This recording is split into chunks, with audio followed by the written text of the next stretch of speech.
Quo vadis is a Latin phrase, meaning where are you going?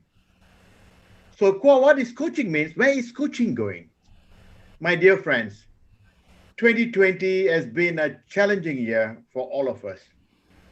In an environment that is chaotic, where uncertainty is the only certainty.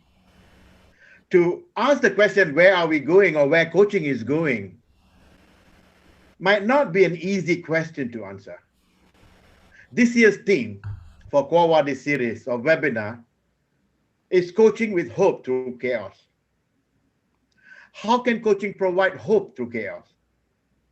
My dear friends, the IAC defines coaching as a transformative process for personal and professional awareness, discovery, and growth.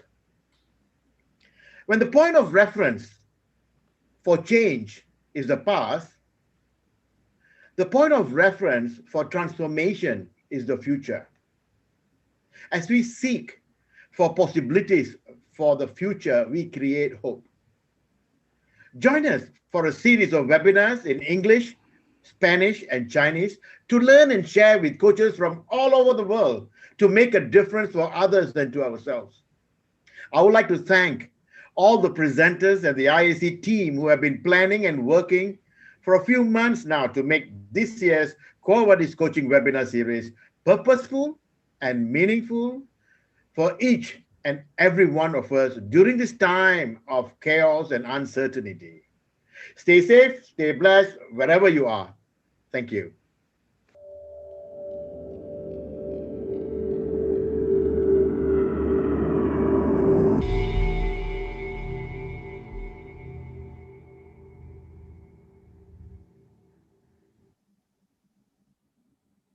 Hello and welcome to the session today. My name is Anjali and I'll be your host. And thank you, Sean, for the wonderful welcome to the team here who's joined in. I'm just going to share my screen before we start. Great. So, this is the topic for today is coaching for climate change. And this is one of the last sessions in the series of beautiful conversations we've been having over the last 1 week. We've been having coaches from all over the world. There's been diverse topics. And when you look back and reflect on most of these conversations, you do see some common thread that connects all these topics. I'm truly excited to have this conversation today because joining me in this conversation is an amazing panel of coaches from different parts of the world who are going to bring for you stories, thoughts, insights, and experiences that probably helps us nudge and look at different ways of connecting and engaging with people, communities, and planet. So before I even get down to introducing this panel of speakers today, let me share with you and set a little context to this conversation that we would have.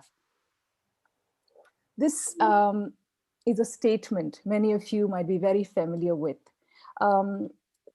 This is just before this historic Paris Agreement in 2015, which aligned many nations together to work together collectively towards mitigating the risk or mitigating the climate change crisis. And what is interesting is that, if you look at a lot of research that's been happening in this area, our planet was heading towards, dangerously towards at least a 5-degree rise in global temperature. With all these initiatives that have come in together, there is regulations, there are newer frameworks, newer ways and perspectives that people are looking at this entire piece of climate change that is impacting us. We might have brought it down to a certain extent, but the trajectory we are looking at is far below, well below the 2-degree rise in average temperatures. This is transformational, because this would mean a complete change in the way that we are looking at things, the way we are thinking, the way we are behaving, and probably disruptive innovations in the field and in many, many areas. Yet, we'll need to ensure that we keep humanity in the heart of all these initiatives. When we look at most of the conversations around climate change, there is a wide spectrum. One end of these conversations are probably a little paints the picture of loss, of calamities, or to some extent of, a global chaos. But there is the other end of the spectrum. No matter what arguments, discussions, research, or perspectives you're looking at, and this end of the continuum is towards bold aspirations, towards dreams, towards hope, which is the theme of our Quo Vadis program. And you might look at it from various lenses. You might look at narratives, or you might look at the politics of climate change. You might look at the science of climate change. You might even look at the economics of climate change, and many studies and evidences that would help peg you to different narratives all through the spectrum and continuum.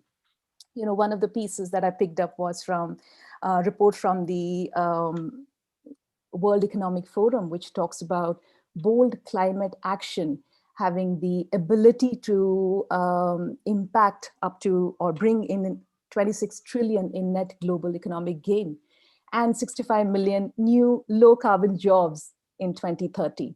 So it really doesn't matter which part of the continuum you're in, or what we believe in, or what are narratives that we seem to be aligned with.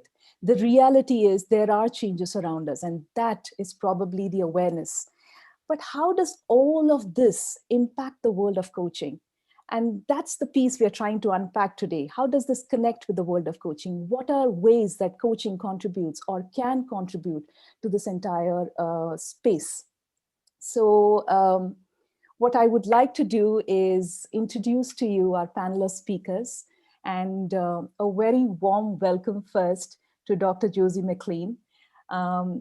She's joining us from Australia. It's nearly midnight for her. And Dr. Josie is a coach, speaker, author, and has rich experience in the area of sustainability. She's a co-founder of the Global Climate Coaching Alliance, along with Eve Turner and Alison Vibro. And we are very happy to have Eve Turner join in with us today as well. And interestingly, this session is a result of series of beautiful conversations we've been having, both with Dr. Josie McLean and with Eve Turner. And many of you who have been following IAC closely would also be aware of the joint statement, which is there on our website around climate change. So Dr. Josie began her career as a financial analyst and a corporate strategic planner, and is also the co-founder of the professional coaching industry in Australasia. She's the author of the book, Big Little Shifts, a practitioner's guide to complexity for organizational change and adaptation. Her doctoral thesis is in the area of sustainability and involves how an organization might transform itself to nurture people and planet. A warm welcome to you, Dr. Josie, and inviting you to share your thoughts and help us connect with this entire theme from the world of coaching. Thank you very much, Anjali, and thank you very much for the invitation to be with you today. It's a real delight to represent the Climate Coaching Alliance here, first and foremost today. How does climate change connect with coaching? That's like asking, how does the economy connect with coaching, or how does anything else in our lives connect with coaching? It's just part of the reality that we're living in, and denying it won't make it go away. So, I've been reading a lot today about President Trump in the US, and reflecting upon what good leadership is, and how leaders actually bring people together to face the future and to address the challenges that exist, and not just to deny that they don't exist. That's not leadership at all. And so as coaches, as we're working with our clients, I think it's important for us not to pretend that something's not going on. And that can be quite countercultural. I know it is where I live in this part of the world. Many businesses have been continuing as though this threat doesn't exist, as though business as usual can continue. And those that haven't have been playing around at the edges of the existing paradigm and way of doing things with the very best of intent. And yet we've been doing that for 30 odd years, maybe longer. The Limits to Growth from the Club of Rome came out in 1972, I think it was. I was still in high school. And I can remember when that came out, and it warned us of what is happening now. We have known about this for a very long time. So we're very good at denying things, and we're very good at protecting our current way of life.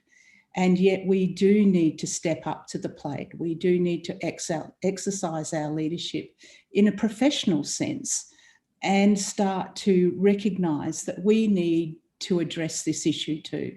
We need to bring it into our coaching conversations.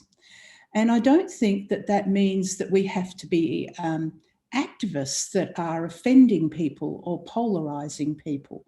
I think it can mean that we can use the skill, the craft, the dance of coaching to actually move with our clients and find ways of introducing it that enable them to raise their awareness and their sense of responsibility for doing things differently. We don't have to be experts in the science of climate change. We just need to know there's a problem.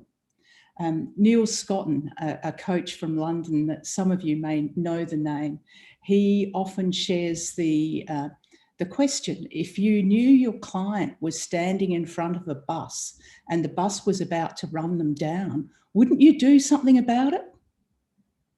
Yeah, you would. You would try and get them out. You'd try to preserve their life. And in fact, it's a slightly bigger bus that we're talking about on this occasion, but nevertheless, it's a bus that we are looking at the headlights of now, and we need to respond. We need to respond quickly, and we need to respond in a deep manner. So another piece that I think coaching brings is the capacity to help to drill down to the unconscious assumptions that are being made about the way we currently live and work, because that's the level of transformation that I think you were pointing to, Anjali, in your introduction. It's not just using technology to get past this, because that's not going to do it. We actually need to transform the way we live and work. And our response to coronavirus and the pandemic, I think, it, in one sense, is terribly encouraging, because it proves we can do it. We have done it, and we can do it again if we've got the will. And so I'm really encouraged by that. So I hope that gives a bit of context. I've been involved over the last 15 years trying to understand how we might transform organisations from being largely exploitative on many levels, exploitative of people, exploitative of the planet and its resources. How can we transform those to become nourishing, nurturing places for people and planet, and also prosperity, recognising that profit isn't a full measure of prosperity? I think there's a role for systemic coaching in that environment. And I've also been coaching sustainability teams to help them approach their really complex work in different ways, to understand that there may be different ways of thinking and even packaging their work, even the shape of their work. I don't know if that makes a lot of sense, but rather than creating tiny little projects and silver bullets, how can we create more complex initiatives that are adaptive in themselves to actually address an adaptive challenge, a complex adaptive challenge? So how do we reshape the work? How do we change the way we work in order to respond to these complex challenges? And that's just not sustainability. That includes complex challenges like aged care, health, education, you name it, transport, it goes on and on. We are facing multiple complex challenges that we kind of call climate change or sustainability, but there's a whole integration of ways that we live our lives that really need to be re-examined. And the other level of work that I've been doing has been with communities. This is mostly pro bono work, but I'm currently working with a community in the Adelaide Hills that was decimated by the fires last summer, and helping them bring their community back together as well. And I think coaching has a tremendous role to play in those sorts of environments too. So I hope that gives us a head start into the conversation, and I'm so looking forward to hearing what other people have been doing as well. Thank you. Thank you, Josie. You know, one of the statements that you made that truly connected with me was that profit isn't the only indicator. And in organizations, this entire conversation now has, you know, shifted beyond profit to planet. So there is people, profit, and planet. And there is a challenge there because not all are talking the same terminologies or the vocabulary or are able to connect with. So this does impact when we're looking at coaching leaders within organizations or looking at business coaching. And we truly look forward to hear your thoughts and your experiences when you do interact with organizations in terms of how do they shape and reshape that mindset. So thank you for that. And with that, let me introduce our next panelist, Gonzalo de la Canal. He's joined us all the way from Uruguay, and he describes himself as a fun, full-time, loving father, explorer, and lifelong apprentice. Gonzalo wears multiple hats. He's been a captain of seagoing vessels, sailing around the globe, international business consultant in government with organizations and entrepreneurs. He's a university professor, consultant, and coach. He was the ISC chapter leader and now a key member of the Board of Governors and drives the licensing committee. His work includes ontological coaching approach, implementing agile training and practices along with coaching in the heart of most of these approaches. He's also in the journey to become a yoga teacher. And my dear friend Gonzalo, welcome. And let me also share with you, this is probably one of the rare times that he's taking this call indoors. Most of the time we do get a chance to look at the beautiful country because he takes his calls within nature. Thank you, and inviting you to share your opening thoughts, Gonzalo. Okay, thank you. Thank you very much, Angeli. Thank you for the presentation, and thank you for the opportunity to share my point of view, my experience about as a captain. I started sailing all the seas, and I've been witnesses how the seas had been degraded during the last 35 years. So this is a big concern. The sea for me is my love. It's my first love.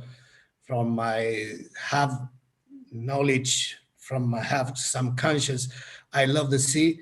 And that's why I am close to any cause to preserve the seas, to preserve the nature, to preserve all the environment that we've got and we share. I don't believe that we can make good things in Mars, even if we cannot do it here in the Earth with a friendly environment as we got. So the only chance that we've got is just to arrange the things there, arrange the things here, and start becoming responsible for the decisions that we take day to day, minute by minute, that affect our environment. We can, I think it's not the time just to look outside and just to take responsibility for what we have to do here. In my experience, what I like to share is my contribution from the coaching to the conversations that started here in Uruguay with the fisheries and all the protective associations, trying to find a solution for the crass fishermen, mainly, that they found eroded the resources for the illegal fisheries. And I found a way just to contribute from the coaching, bring into those conversations the clarity that the coaching can bring. In those tables, where some questions are not addressed or not well addressed, bring the clarity of the questioning of coaching. Just being like shadow coaching or participating in the conversations, make the conversations richer than we used to have, always arguing one side from the other, always keeping the political correct speech, but not addressing the right answers and the right questions. That's the way I found, and I practice the coaching here. And I found that it's a very good way to contribute from coaching to those conversations. As Thomas Leonard said, and it's a motto for me, it's all the problems exist in the absence of a good conversation. And here as coaches, we are not to solve problems, but to promote good conversations. And that's what I would like to point out, because we got a very good place just to address those questions that is being left on the conversations about environment, about sustainability, about how we are feeding us, because this is a big part of our impact, our small contribution on how we are feeding us. We are now realizing that its impact. Here in Uruguay now, we are suffering the drought that started with the big fires in the Amazon, just to clear the path for the soybean oil that will feed the cattle later. And this burns is bringing here an incredible drought, not even in Uruguay, Argentina, and also the big Mato Grosso that is suffering for this. So we need just to give the right questions, just to bring the right awareness. And we need to start to be responsible for any act that we made, because I think the solution always will come from this. We are not getting the solutions from leaders. We are not getting the solutions from global organizations. But if we can raise awareness in each individual, each part of us start to bring his little dot on this matrix, we could face another future. So this is what I like to address here, that what I like to bring, and just to ask everybody just to get closer to any associations about it and bring your expertise, bring your little dot on this, just to get the compromise, get the responsibility that we need to have. Thank you. Thank you, Gonzalo. You know, I've had the opportunity to have this conversation with you earlier as well.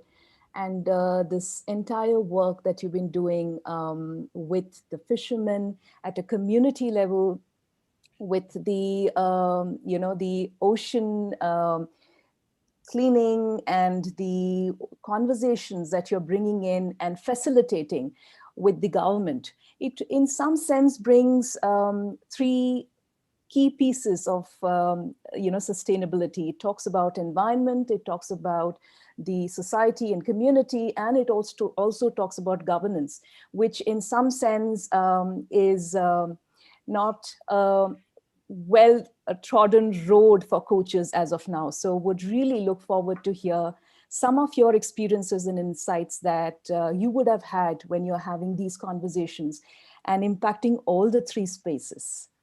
Thanks, Gonzalo. Would be coming back to you shortly. And now our third panelist.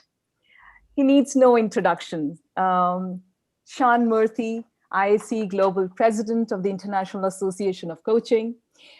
He's an international trainer, facilitator, coach, and the author of Coaching with Respect, He has a military background and the CEO and founder of Team Coach International.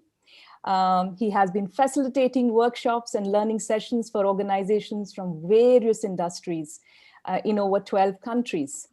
If I may just add, he's been in the forefront of many initiatives in Malaysia, and we have had the opportunity to hear some of these. Many of them have been in the space of community and connecting and in some sense disrupting the way one thinks of coaching. Truly would love to hear, and I'm sure there are many more that he's not shared. So over to you, Sean, as you take on this conversation further. Thank you. First of all, I'd like to welcome, the CCA team here, Josie, Eve, Matt, y'all in conversation, and Rashmi as well. Thank you for joining the IAC conversation. Thank you so much. When I was first invited to look at, Climate Coach Alliance, and I was actually trying to figure out Climate Coach Alliance, what's that got to do with coaching? And then Anjali told me, and Martha Pasternak, one of our VPs, he said, no, we have been invited and all that. And I said, okay, let's explore. This is interesting. And when I heard the CCA team talked about it, and I really felt, at some point, I felt guilty myself. Questions, and I asked myself, am I doing the right thing? What am I doing? And then it dawned onto me, there were initiatives we actually have started to talk about climate change, the impact of climate change, about the environment. We have started some initiatives. And then I looked at, okay, so rather than looking at the big picture, as you say, Josie, sometimes, we have got other stakeholders involved. We don't want to argue with anybody. We don't want to, have disruptive conversations with anyone. But what can we do? Starting from ourselves and take small steps. And I'm blessed to have, my classmate, actually. We went to school together. And Razak Aziz, I think he's in the call. He's from SIX, Malaysia. He was talking about how he is promoting urban farming.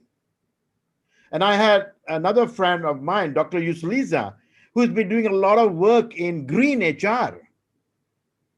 And also small businesses, how are they taking care of the environment? Because in most countries, 70 to 80% are small businesses, small, medium enterprises. They contribute a lot to the environment as well. It depends on how you want to look at it, in a good way or a bad way, right? So and I looked at it and I said, okay, as Gonzalo said, it's about all having conversation. So Anjali, do you want me to share the initiative right now, or I can come back and then we share this?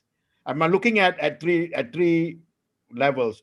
One is, if you look at here, Razak. This is Razak's photographs. Starting them small, getting them to appreciate environment. They're like from schools. Most of them probably. I'm not really sure, but living in condominiums and and coming to see nature itself. And then how do they? I've seen the farm in a complex, surrounded by high-story buildings, but in between there are vegetables been growing. Community work, community project. Now the challenge is, yes, it's always exciting when you give the content and everybody's excited. Let's do this, but then that motivation fizzles off. And then I and Raza, we had a conversation and said, what if I could contribute in terms of team coaching and meeting the groups, whichever group that you have started giving content and teaching them, and then following through with team coaching and conversations, and let's measure that and let's see what is the impact. So this is one of the initiatives that we are trying to do with SEED Malaysia and the IAC Kuala Lumpur chapter, will be involved, meaning because they volunteer, they will be volunteers from the IAC helping in the team coaching process. So this is one of the initiatives that we were supposed to start, but because of the CMCO, first they lifted out and now it's back again. So things have been delayed, but it will happen. It is sure to happen. So thank you, Anjali, for sharing the pictures. And you can see the the last table with all the food there. That enjoy the dinner after that, after all the hard work. Now, I will stop here for now. After you come back, I will share about how we can do this in organization and also about green HR. So back to you, Anjali. Thank you, Sean. One of the most beautiful common threads that I see in all the three conversations have been how it's impacting community, bringing conversations around and making a large impact. So let's open up this conversation. I'm sure listening to each other, there might have been points that you connect with and you were able to add on to. But let me start with inviting Dr. Josie once again to just get into just sharing some practical aspects, some experiences that you've had, so that coaches around the world are able to connect with and say, okay, so here's an initiative that was done and here's how it was approached. Looking at it from a practitioner's lens. So if you could share some of those and we can take the conversation from there. Oh, that's a big topic. Thank you. So first of all, I don't think we need to be experts in the topics that we're talking about. Our expertise is in coaching. And I heard that from Gonzalo and also Sean. So that's what we have to bring to the table. So in one sense, it's no different than what we've been doing, except the people we're working with are doing different things. And we're trying to bring that clarity of conversation and trying to help people get clearer on what they want and how they can achieve what they want. Having said that, I think coaching the way it has been set up, and this is something that we've been exploring within the Climate Coaching Alliance, has been very focused on the individual.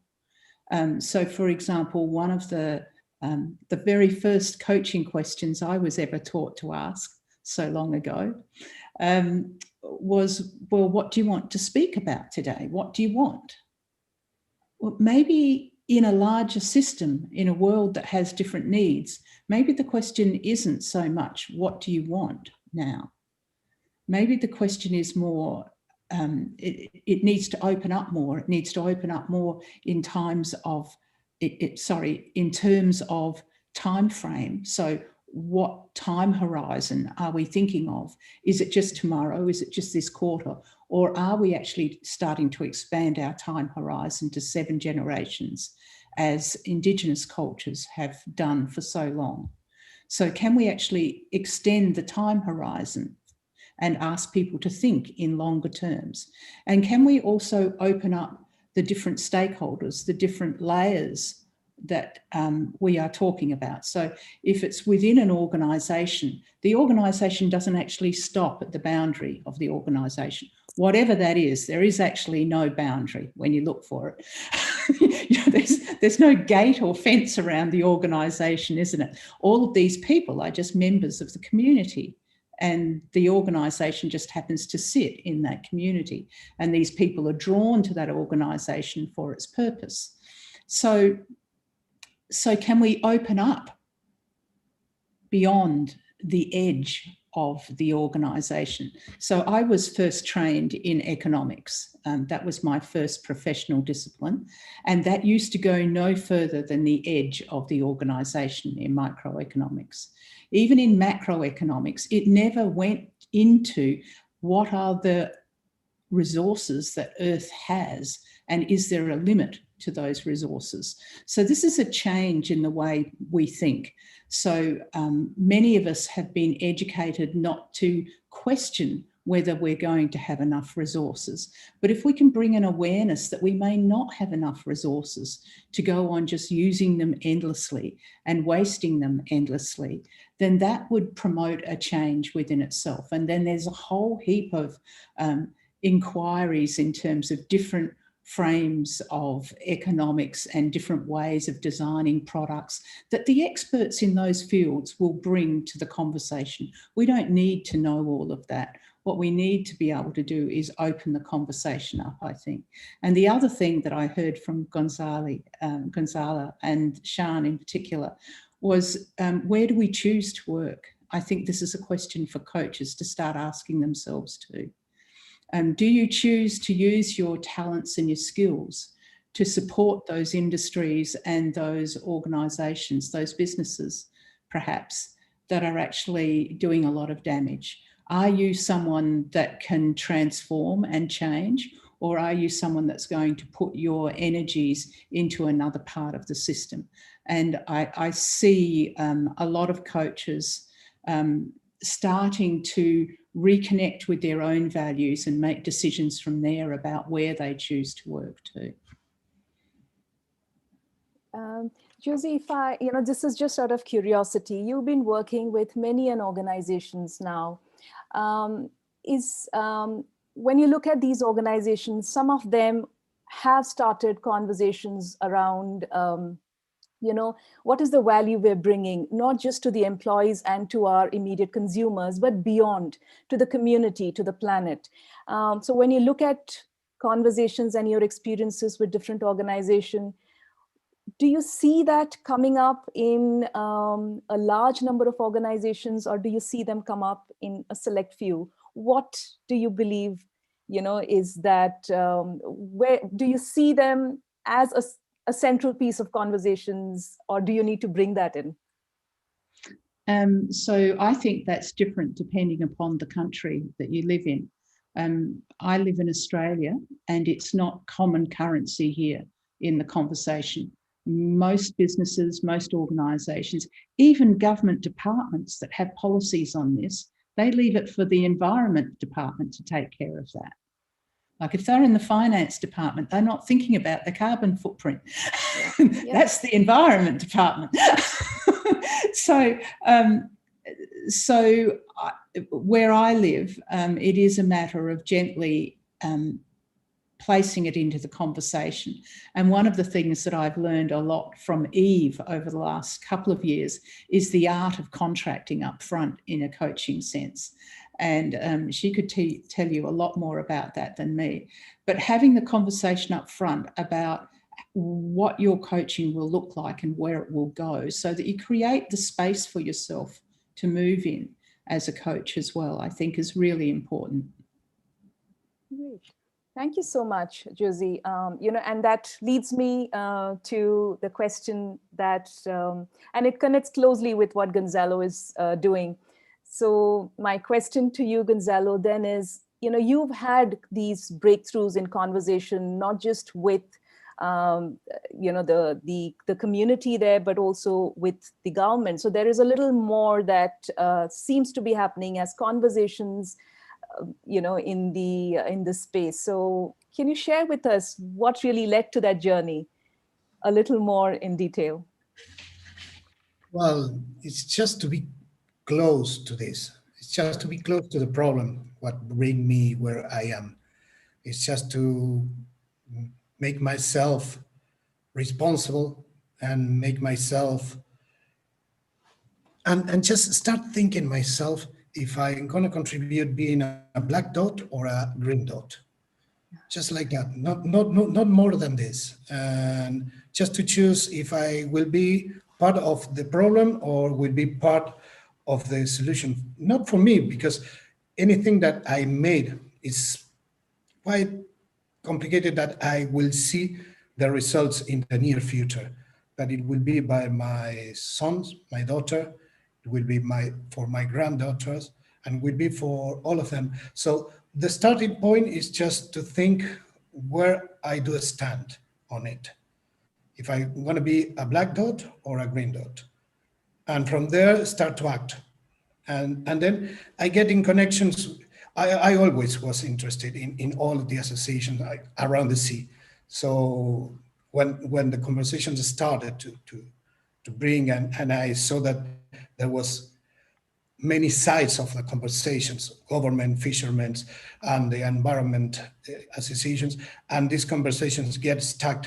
That's the point that I bring. Okay, I know about conversations. Let try something different. Let try with someone that can bring this conversation flows, and let bring someone that can make those questions that no one on this table can do it in a way to not be political wrong, for say in one way. That's what we made as coaches with our clients. We made that question that sometimes shake all the table. And that's how we started with this experiment. And I am now pushing just to get expanded for all the tables, all the round tables that began around it. Great. Sean, would you like to add something to this conversation? Yes, Anjali. Can you hear me? Yes, now, yes. Okay, so I'm looking at the more practical aspect in the sense that what can I do, what we can do. First of all, realizing what are the challenges. So some of the challenges for people to actually take action or to do action is sometimes could be peer group challenges. What I spoke to Razak, and he was saying that they go out and then it fizzles off the energy to to protect the environment. It fizzles out, and after having have a coaching conversation, we found out that it is the why. Was the purpose clear when they first started coming into this environmental programs or education? Is the purpose very, very clear? Or is it because it was fun, everybody is going and let's go in? So I think we need to address the why first. That's where the coaching comes in. It clarifies thoughts. Why are you here? What we can do for the environment? So the coaching process helps us to be very clear about our purpose. When we attach meaning to it, then I think the energy is more sustainable. And the other thing is also in businesses, from Dr. Yusliza has been writing research paper on green HR, right from the interview process, recruitment, performance management, right until training. Where are the areas that coaches can get involved, or coaching conversation might not be an external coach, creating a coaching culture in the organization itself. Where can we have conversations where we can take care of the environment? A lot of organizations do that. They have got big sign, they got signboard posters about environment, but again, we might be convinced about all these actions should be taken, but are we convicted to take that action? I think this is where coaching comes in.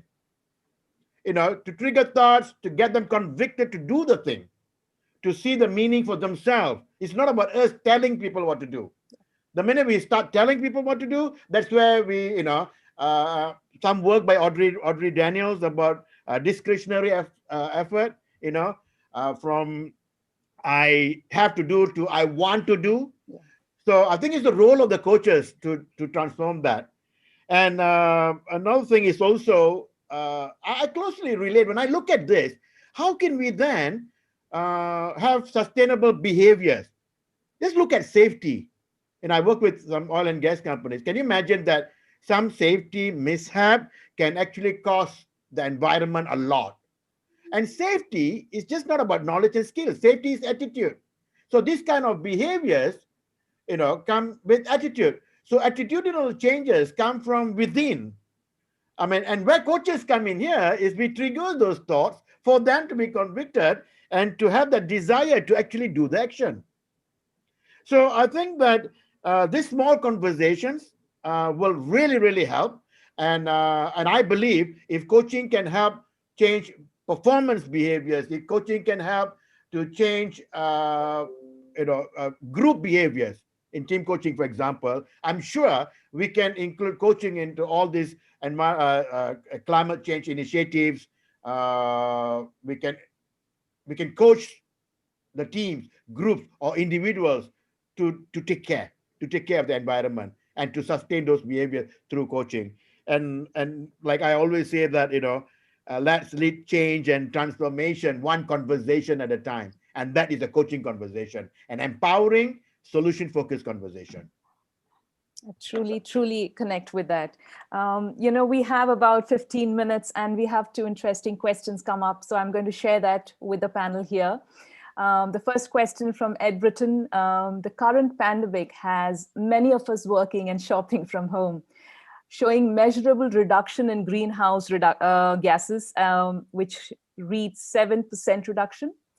How can coaches encourage this benefit to continue beyond the crisis? So in some ways, there is a mind shift, and this year has been an opportunity to learn new behaviors. So who would like to share their thoughts on this question from Ed Britton?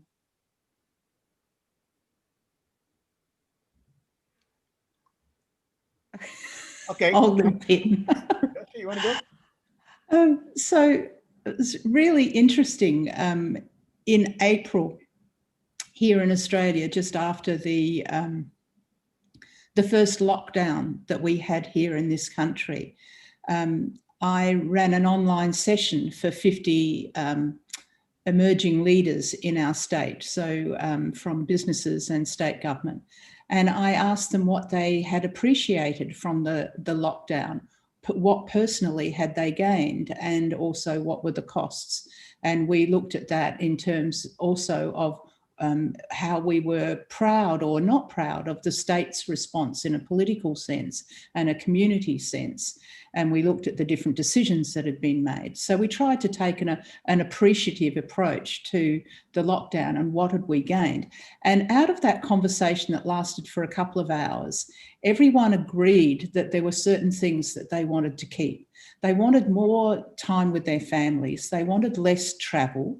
They wanted more flexibility in terms of their work. They wanted, a lot of people fly when I say travel in Australia because the distances are vast. So not just commuting to other states to work, but also commuting to their offices and things. They wanted to reduce that. They really appreciated more home time. I approached them again 6 months later and asked how many of them had kept those things that they said they wanted. It was a very disappointing number. And so I think this is one of the things that coaching can offer, because we know how hard it is to change our habits. And I won't take too much airtime here, but I think this is something coaching really can do just at the moment in particular.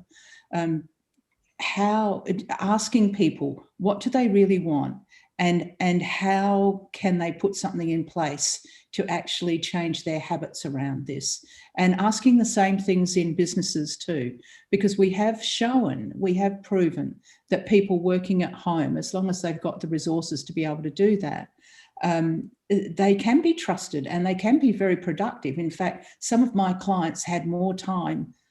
They spent more time trying to stop people working rather than keep them working when they were home. So I think it's about behaviour change, about changing habits, and everything in the system is designed for those habits to go back the way they were. So coaching's got a tremendous opportunity at the moment.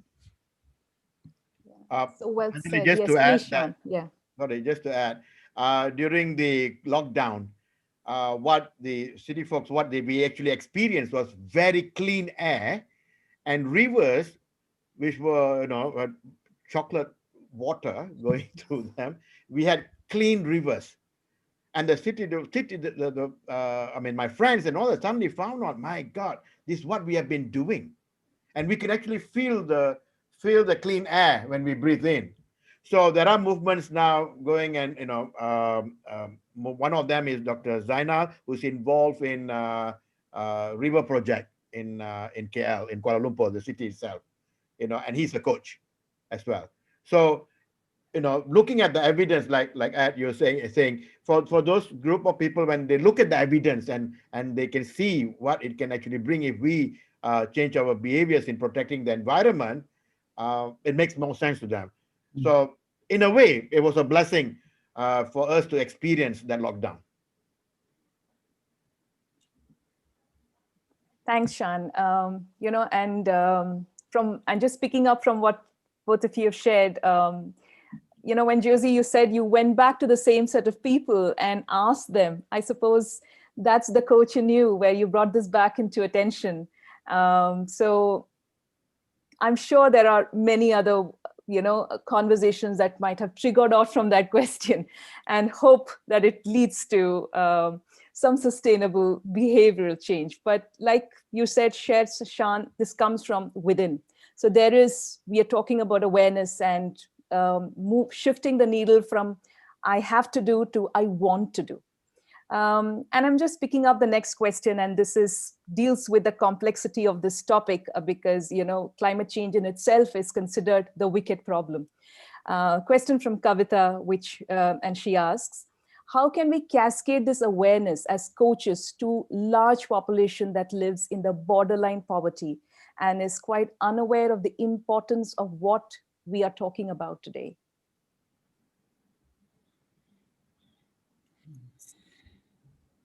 Okay, first of all, the first step that we have to take is some education and address this issue from the childhood, because the more poverty is not a question of being green, being vegan, being whatever. They are struggling for survival. They need to be aware in that survival struggling. They need to learn that they cannot keep on doing the same thing for a longer time. We already see in our lives how many environment has been completely polluted till the point that cannot be shared even by the more poor people in the world, because it become poisoning. So this kind of awareness, I think in that population we can reach through the education and this is one of the responsibility for the states, for each state.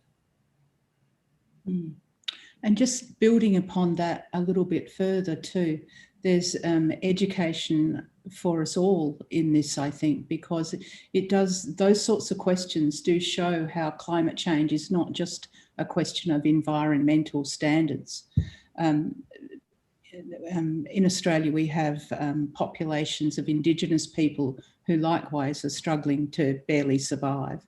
And I think it's incumbent upon us that have more than survival to actually start to address the difference between the haves and the have-nots. Because until we do this, we're not actually going to be able to address an issue like climate change. So we can see that when we pull on one thread, like climate change and reducing emissions or reducing waste or something like that, or ceasing to chop down trees for fuel, then another element of the challenge arises, and this points to its complexity, and that's the social injustice in it all. And so it's much bigger than just emissions and waste, isn't it? And so there's an education thing here for us all as well, I think, that's really important that you've raised there. Yes, thank you so much. And we have time for one last question. This comes from Brian Lyle, and the question is, if engaging with coachee who denies climate change, and have you found certain techniques to open up their mind to the conversation? How do you initiate that? How do you raise awareness, or how do you spark that thought? For me, will be, I will not use the term climate change. I will go straight into environment. Okay. That would be me. Okay. I don't want it to look like it's my agenda to push. Absolutely. Push Yes. climate change as my agenda. No, and we talk about environment, how our behavior is impacting the environment, or how can we take care of the environment. Yeah. Okay. Thank you so much, Shan. Any other breakthroughs in situations like that where you have faced and you found a way to navigate it? Well, from the coaching perspective, it's difficult just to put one position or another. It's just to find out which is the question that this guy is not addressing, which is the question that is not answering about this, and how he feel about it. Because the question may be not just the to be on this, on that, because it's supporting another thing that brings this conversation in. So I will go deeper just to see if they are taking this part of this this position because there is part of the map of his reality, or because it's part of another ideas that sustain also this. This is a really important question, I think, and it's part of the reason that the Climate Coaching Alliance exists, because we're exploring how to do this. And we found all sorts of doorways in, and I think this is a huge piece that coaching brings to this challenge, that we are skilled at finding different doorways in. So if someone doesn't want to talk about climate change, that's okay. I'm not there to force them to talk about it.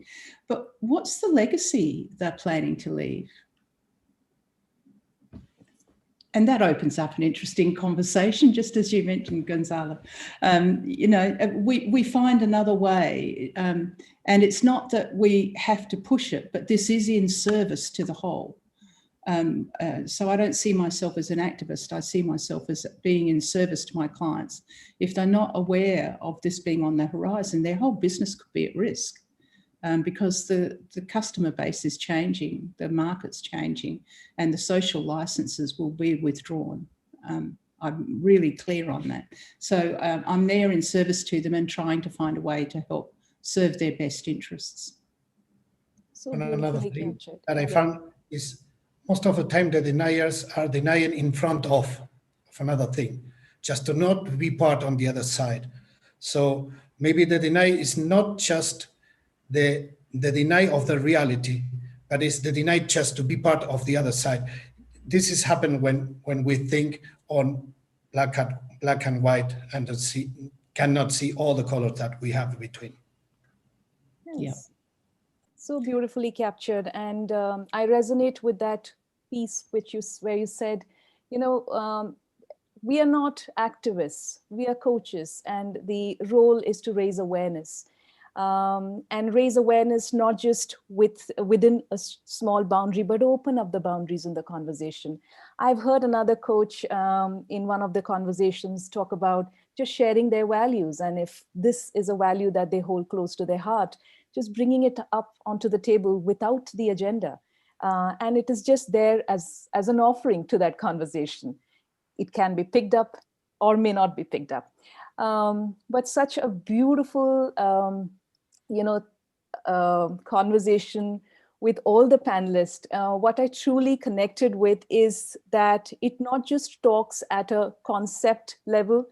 What it also brings in is, you know, your experiences and what seemed to have worked. So it really gets down to some action, it triggers thoughts, and I'm sure many of us are going to go back with new ways of looking at it, experimenting with it, and reading more about it.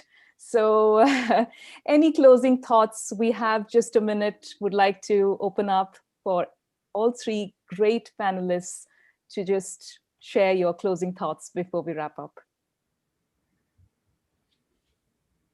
For me, I'd just really like to extend the invitation to join us. It's free and it's open at theclimatecoachingalliance.org. Thank you. Thank you, Josie. Sean, would you like to share some quick thoughts based on the conversation we just had? So like what we say in the IAC, let's continue to have great conversations for, to add value to where we live. Absolutely. And just for me, it's from this conversation, if you can make the choose to be a black dot or a green dot, it's a good start. Absolutely. Thank you all so much. Thank you for all the questions and for all of you who have joined us throughout the Covadis and for this session today.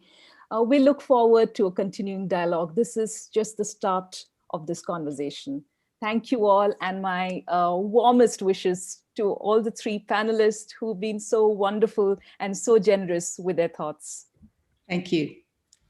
And I kindly ask everyone to open their mics and make a noise of celebration and thankfulness for this meeting, which I found extremely compelling and enlightening. Thank you so much, everyone. We appreciate you being here today. And the virtual hug, Luis. Yes. Please, by all means, the virtual hug, a big fraternal hug, everyone from all around the world. Just feel it, just imagine, just take it there and just enjoy it. Thank you so much for being here. Appreciate it, Shan. Thank you.